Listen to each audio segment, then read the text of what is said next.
Praise the Lord.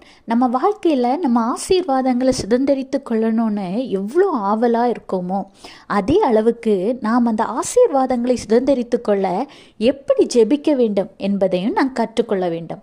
ஆண்டவர் வேதாகமத்தில் யோபுவின் மூலம் அதை வெளிப்படுத்துகிறார். யோபு 8:7, உம்முடைய துவக்கம் அற்பமாய் இருந்தாலும் உம்முடைய முடிவு சம்பூரணமாயிருக்கும். விசுவாசம், இது ஒரு விசுவாச அறிக்கை.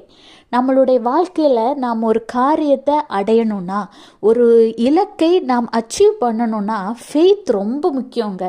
விசுவாசம் இருந்தால் தான் நம்மளுடைய வாழ்க்கையில் அடுத்த கட்ட ஸ்டெப்பையே நாம் எடுத்து வைக்க வேண்டும். தினமும் நீங்கள் ஆண்டவரிடம் ஜெபிக்கும் பொழுது உங்கள் வாழ்க்கையில் போராட்டங்கள் இருக்கலாம், கஷ்டங்கள் இருக்கலாம், பாடுகள் இருக்கலாம், பொருளாதார நெருக்கடிகள் இருக்கலாம், நோய்வாய்கள் இருக்கலாம்.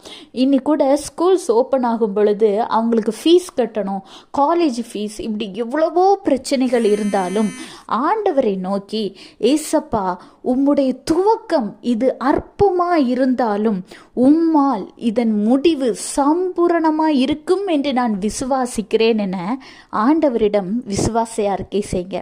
தினமும் அதிகாலை உங்கள் ஜெபத்தில் ஒரே ஒரு வார்த்தை, ஆண்டவரே உம்முடைய துவக்கம் அற்பமாக இருந்தாலும் உம்முடைய முடிவு சம்பூரணமாக இருக்கும் என்று நான் விசுவாசிக்கிறேன்னு சொல்லி பாருங்க.